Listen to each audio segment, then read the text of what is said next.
In this podcast, we will discuss the concept of love. سلام دوستان، پادکست دیگه رو از مجموعه پادکست‌های سعید چاهکوتاهی با هم گوش میدیم. Dr. Char-Kutahi emphasizes that tolerating harmful and injurious patterns is unacceptable. The law of 3 times forgiveness states that a specific mistake should not be forgiven more than 3 times. The 4th time signifies the end of that pattern or relationship. Revisit your green paper and personal red lines and do not sacrifice your long-term goals for short-term gains. سلام به شما. امروز می‌خوایم یه نگاه دقیق‌تر بندازیم به مطالبی که شما فرستادید در مورد اون حس گیر افتادن و بلا تکلیفی توی رابطه.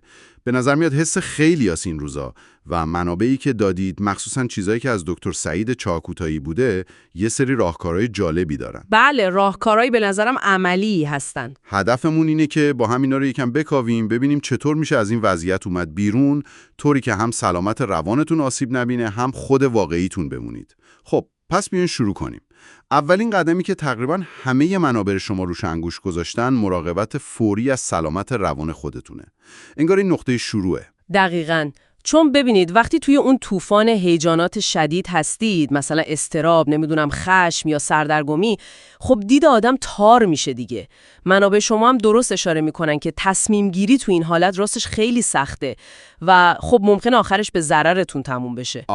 مفتاحا میشه برداشت کرد اینه: اگه بعد از مثلا 1 ماه، شاید کمی بیشتر، 4 تا 6 هفته تلاش کردید حالتون بهتر شه ولی نشد، یعنی خودتون تلاش کردید و نشده. بله، خودتون تلاش کردید نتیجه نداده، اون وقت دیگه واقعاً وقتشه که از یه متخصص کمک بگیرید.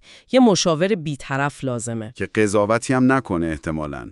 دقیقاً، کسی که بدون قضاوت کمک کنه این هیجانات رو اول مدیریت کنید، بعدم اون الگوهای فکری یا رفتاری که شما رو توی این وضعیت نگه داشته شناسایی کنید.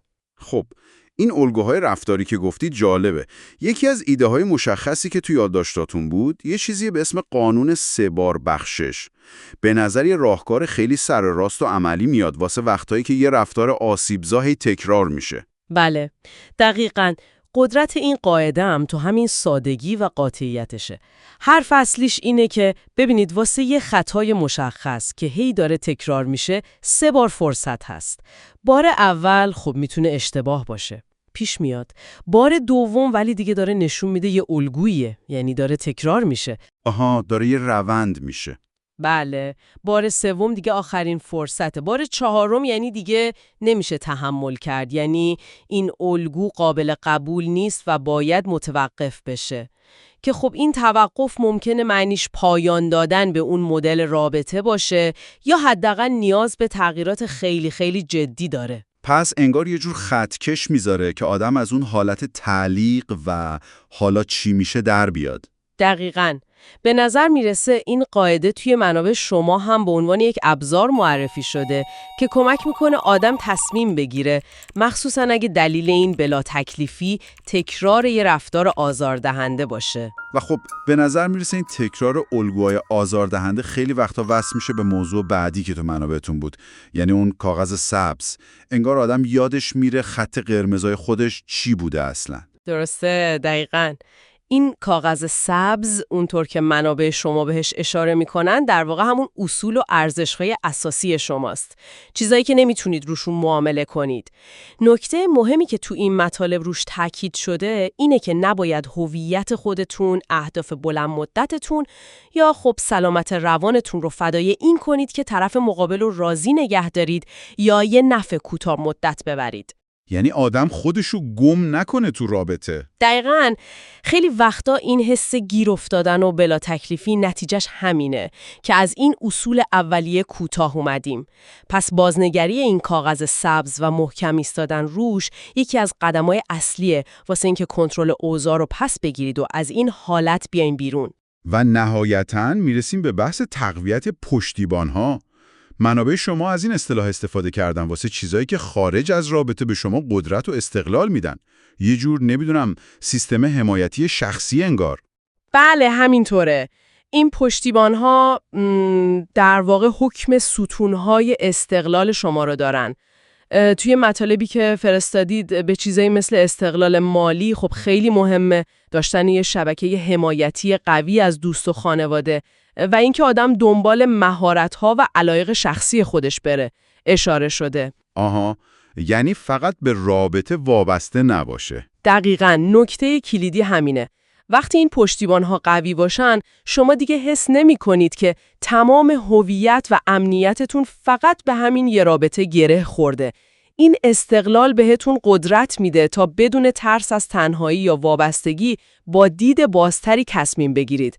و اگه لازم شد خب از رابطه خارج بشید یا تغییرات اساسی توش ایجاد کنید. در واقع این پشتیبانا کمک میکنن که شما از موضع ضعف بیاین بیرون و از موضع قدرت تصمیم بگیرید. خب پس اگه بخوایم یه جمع‌بندی سریع بکنیم از شکیده مطالبی که شما به اشتراک گذاشتید، این میشه: برای اینکه سریعتر از بلا تکلیفی توی رابطه در بیاین، اول از همه حواستون به سلامت روانتون باشه، اگه لازم شد حتما کمک تخصصی بگیرید. دوم اینکه با استفاده از یه قاعده‌ای مثل 3 بار بخشش جلوی تکرار الگوهای آسیبزا رو بگیرید. یه جایی باید تموم شه. بله. سوم، اون کاغذ سبز یا همون خط قرمزها و ارزش‌های اصلیتون رو دوباره پیدا کنید و محکم پاشون بایستید. خیلی مهمه. و چهارم، پشتیبان‌های فردیتون، چه مالی، چه اجتماعی، چه شخصی رو تقویت کنید. اینا ابزارهایی هستن که به شما قدرت تصمیم‌گیری و شفافیت میدن تا راهتون رو پیدا کنید. و حالا یه سوال نهایی، فقط برای اینکه خودتون بیشتر بهش فکر کنید. با توجه به این 4 تا حوزه‌ای که بررسی کردیم، یعنی سلامت روان، مقابله با الگوهای مخرب، پایبندی به مرزها و تقویت پشتیبانها، شما فکر می‌کنید کدوم یکی الان در حال حاضر برای شما نقطه شروع بهتری برای اقدام کردنه؟ یعنی تمرکز روی کدوم یکی از اینها میتونه اولین قدم مؤثر شما باشه تا از این وضعیت بلا تکلیفی رها بشید؟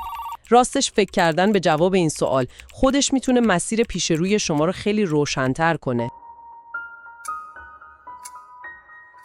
یادت نره دوست دارم،